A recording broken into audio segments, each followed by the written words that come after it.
እንዴት ነው? ቤት መንገድ ቀድመኝ ነው ድንገት ዞር ብዬ ነው ዞር ብዬ ቀደምኳ። ልክ ነው ግን እሱ ያው ቀድመ ላግኘው ብለውኝ ለዛ ነው እንዳገፈተረኝ አልገፈተረኝ እንዴት ነበር?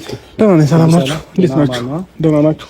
አለው ድንገት እኮ መጀመሪያ አንተን ላግኝ ሲሉኝ አንዳንድ ነገር ከነሱ ጋር ማወራው ጉዳይ ነበረኝና ድንገት እያወራውም ነው ከች ያልከው እና ያው ሄርሜላ አንዳንድ ጥያቄዎች እየጠየቀች ነበረ።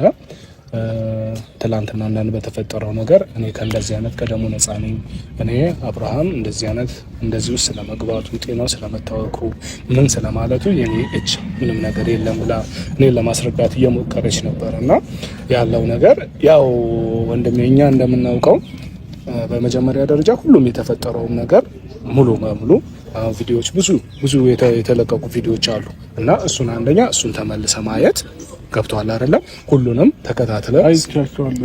ሁሉንም አያቸው? አዎ ሁሉንም አይቻቸዋለሁ። ማየት ያለብኝም እንዳለ አይቻቸዋለሁ። ሲቀጥል ቀደም ብዬ ሩታንም አግኝቻት ነበረ። ከሷም ጋር ማውራት ያለብኝም ነገር አውርቻለሁ። ያው እያንዳንዱን ቪዲዮዎች ገብቼ ለመመልከት ሞክሬያለሁ እና እሷም ጋር ያየኋቸው ነገሮች አሉ። በማታ እሷ ቤት ወስደውኝ እንደገና ደግሞ ለሁለት ቀን ለሶስት ቀን ራሴን የማላውቅበት ነገር እሷ ወደ ሌላ ሀገር ውስጥ ምናምን ብቻ ብዙ ነገሮችን አይቻለሁ እና ብዙ ግራም ያጋቡ ነገሮች እንዳሉ ሆነው አሁን እሷ ነች ሩታ ነች ምናምን ለመፍረድ ምናምን ሳይሆን ማወቅ የምፈልገውን ነገር ማወቅ እችላለሁ ብዬ አስባለሁ። በሰው ሲቀጥል ደግሞ ብቻህንም ላገኝ እፈልጋለሁ ነው ያለችኝ። እናንተ ማለት ነው አላውቅም እንዳኔና አንተ ማለት ነውና ምናልባት እናንተ የምታወሩኝ ነገር ሻይ ቡና እያለን ቢያንስ የተፈጠረውን ነገር ላስረዳክ። ሄርሚ አሁን በዚህ ሰዓት እኔ ሻይ ቡና እያልኩ ምናምን ከአንቺም ጋር ማውራበት እንትን አይኖርም። እሺ በቃ ለማንኛውም ከወጣም ከአንቺም በየግል መስማት ያለብኝን ነገር ሰምቻለሁኝ። ደግሞ ከራሴ ጋር አውርቼ ማድረግ መወሰን ያለብኝን ነገር ወስናለሁ። ውሳኔንም ደግሞ አሳውቅሻለሁኝ። ግን ደግሞ ትንሽ ቀናት እያንዳንዱ ነገር ብቻዬን እስኪ ላጣራ ማወቅ ፈልጋለሁ። አብርሽ እንግዲህ እውነታውን ተቀብሏል ማለት ነው።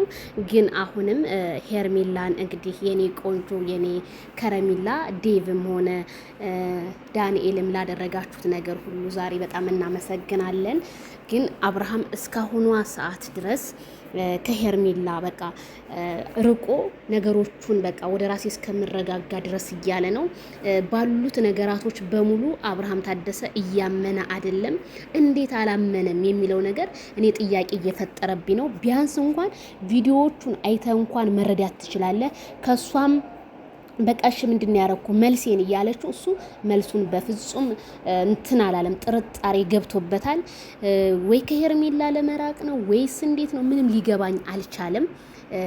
ሄርሜላ እንደዚህ እንጂ አላቅም። እኔ ቱርክን የመሰለች የዛሬ ሄርሜላን ሳያት የኔ ንግስት በጣም አምሮባታል።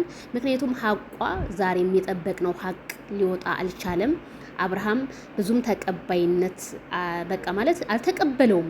ሄርሜላ የምታወራው ብዙም የተቀበለው ነገር ያለ አይመስለኝም። ምንም አልተቀበለውም። ቪዲዮቹን እንዳመኳቸው ማለት ነውና እናንተስ ከዚህ ከቪዲዮ ምን ተረዳችሁ? ሄርሜላ እያስረዳችሁ ነው። በትዕግስት እየጠበቀችው ነው። ዛሬ መልስህን መስጠት ነበረብህ። ኦኬ ችግር የለውም። ስለታመህ ስለነቃ ሁሉም ነገር ድንገተኛ ነገር ስለሆነብህ ነገ ከነገ ወዲያ ግን ገብቶህ ሄርሜላን ይቅርታ እንደምትጠይቅ ባለሙሉ ተስፋ ነኝ ብዬ ነው የማምነው። ቤተሰብዬ በቃ ይቅርታ ይጠይቃታል። ነገሮች ሁሉ ሊዘገዩ እንጂ ይቅርታ እንደሚጠይቃት ባለሙሉ ተስፋ ነኝ። ምክንያቱም ሩታንም ያለችውን ሰምቷል፣ ይችንም ያለችውን ሰምቷል። እነዛኞቹ በተለያየ ቻናል ላይ እየመጡ ሀሳባቸውን ይገልጻሉ። ይች ግን በጣም ንጹህ ፍቅር ስላላት ንጹህ ፍቅር ነው እያሳየች ያለውና ብቻ ፈጣሪ ሰላሙን ያንጣው። ያየነው ርዕስ ፈገግታውንና ውስጡን ገብተን ስናየው ግን አንድ አይደለም። እስኪ ለማንኛውም ብቻ ፈጣሪ ያውቃል።